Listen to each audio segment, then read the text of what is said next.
Allez, vas-y. Vas-y, envoie-le le ballon, parce que depuis le temps que tu dois me l'envoyer. Voilà. Ah, voilà. Bonne réception. Le ballon, il est là. Ce ne sera pas le ballon de la Non, c'est finale, pas tout à fait d'ailleurs. celui-là. Il y a un nouveau ballon qui a été édité par On Adidas. vous le montrera Voilà, plus tard. pour la finale, On la en parle demi-finale. ce matin avec Eric Dimeco, avec Laurent Neumann, avec Lorraine qui est restée avec nous aussi. On est à Doha avec Loïc Braillet et Sonia Carneiro et à Casablanca avec Dominique Marie. Tout le monde est là pour parler donc de ce France-Maroc. C'est dans moins de 12 heures maintenant. Comment vont les joueurs d'abord? Ça, c'est la première question qu'on va poser à Loïc Braillet. Quelles sont les dernières nouvelles de nos Bleus ce matin, Loïc? Eh bien, il y a des petits nuages qui se sont accumulés ces dernières heures sur le ciel français, puisque hier, 2 joueurs ont été ménagés et n'ont pas participé à la séance collective. Et l'un, pour la 2e fois consécutive, celui-là, c'est Dayo Upamecano. L'autre, c'est Adrien Rabiot. Ils ont été ménagés. En fait, ils ont pris froid, a priori, à cause de la climatisation, qui est un peu insupportable ici au Qatar, qui est présente partout, notamment dans leur hôtel, dans leur camp de base du Al Messila Resort. On n'a pas voulu prendre de risque. C'est qu'il y a incertitude quant à leur participation ce soir. Alors, Didier Deschamps a tout prévu. Si jamais il n'était pas apte, décision sera prise a priori à la mi-journée. Eh bien, on retrouverait Youssouf Fofana au milieu de terrain à la place d'Adrien Rabiot et on retrouverait Ibrahima Konaté en charnière centrale aux côtés de Raphaël Varane. Donc c'est pas très grave, mais au milieu de terrain, Rabiot est quand même un élément très important. Donc c'est quand même à surveiller. On vous tiendra bien sûr informé tout au long de la journée. Et puis ces dernières heures, Didier Deschamps a fait un petit rappel à l'ordre à ses joueurs dans son discours, puisque sur les réseaux sociaux, dans l'entourage des joueurs, on évoquait beaucoup le match de dimanche,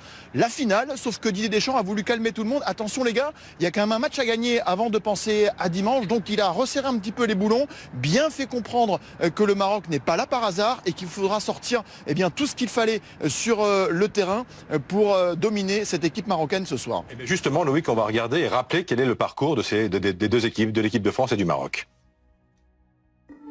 90 minutes pour faire sauter le verrou marocain et se qualifier pour la finale. Voilà le challenge des Bleus ce soir. Pour cela, ils pourront compter sur Kylian Mbappé, co-meilleur buteur de la compétition avec 5 buts.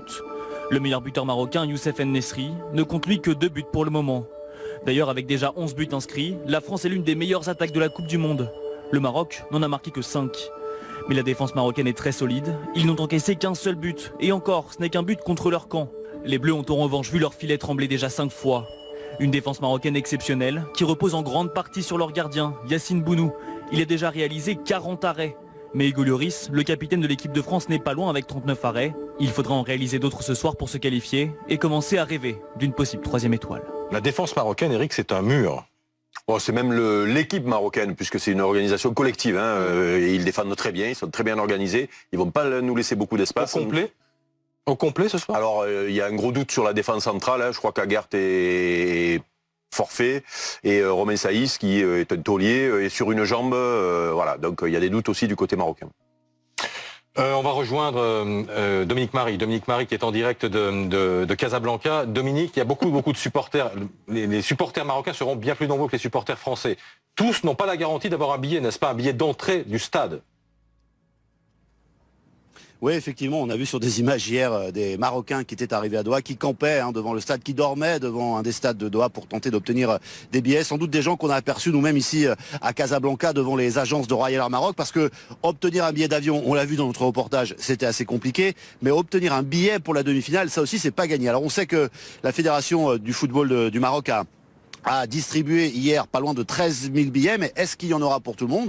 C'est pas sûr. On sait évidemment que les Qataris auront aussi l'ambition que ce match avec un pays africain qui arrive aussi loin en Coupe du Monde soit particulièrement ambiancé. Peut-être qu'il y aura des distributions dans le courant de la journée. Mais pour tout vous dire, hier on était à l'aéroport et on a croisé beaucoup de gens qui nous disaient j'ai pas de billet, puis on verra sur place. On a même croisé une dame qui nous expliquait qu'elle venait d'accoucher. Son mari avait attendu quand même qu'elle accouche avant de partir pour voir les matchs du Maroc en Coupe du Monde. Et là, à l'aéroport, elle était avec ses 2 enfants, une fille de 16 ans, une autre de 8 ans à peu près. Et elle les envoyait rejoindre son mari là-bas. Elle nous expliquait que c'était vraiment un événement pour ses enfants et il voulait quelque part qu'ils participent à l'histoire, parce qu'ici on parle pas que d'histoire du football, mais d'histoire tout court.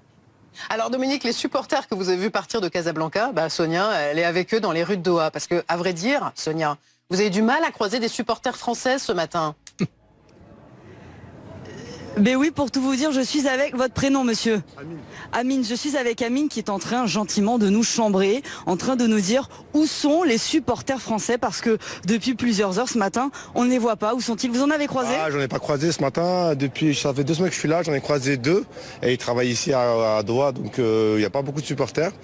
Et c'est pas plus mal parce que nous, on va être tous derrière notre équipe aujourd'hui au stade.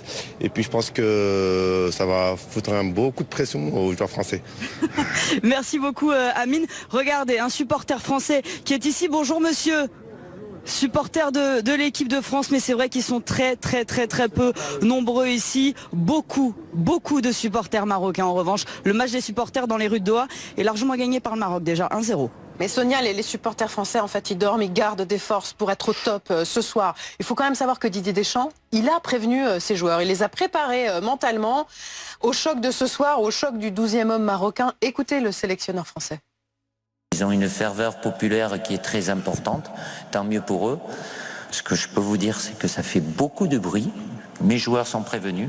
Ça fait partie du contexte, c'est pas ça qui fait marquer des buts ou qui fait en prendre, mais préparer un match et aussi se préparer à ce qu'il y aura sur le terrain, mais il y a un environnement et mes joueurs savent à quoi s'attendre.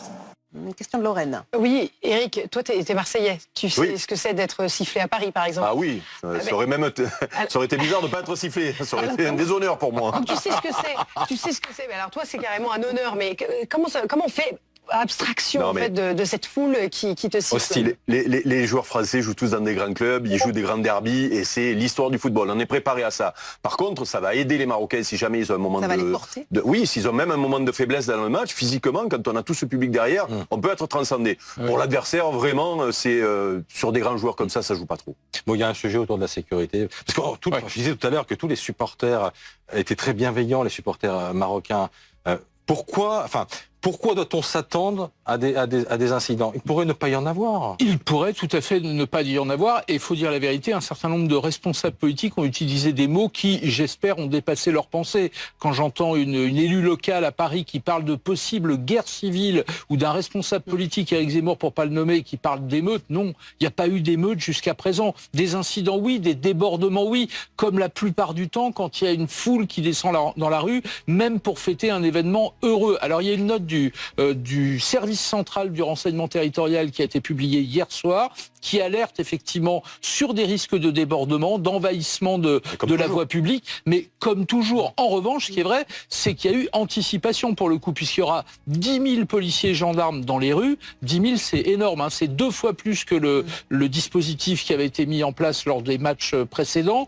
Sur ces 10 000, il y aura 5 000 policiers en Île-de-France, dont 2 200 à Paris, notamment dans le quartier des Champs-Élysées, de l'Étoile. 6 ou 7 stations sorties de périphériques sont fermées et surtout on a demandé aux commerçants de tout fermer pendant cette période. Il y aura peut-être froid ce soir, il y aura peut-être de la neige, il fera glacial, ça peut être découragé. Bataille de boules de neige sur les Champs-Élysées. Peut-être BFM Foot, donc évidemment à la mi-temps du match.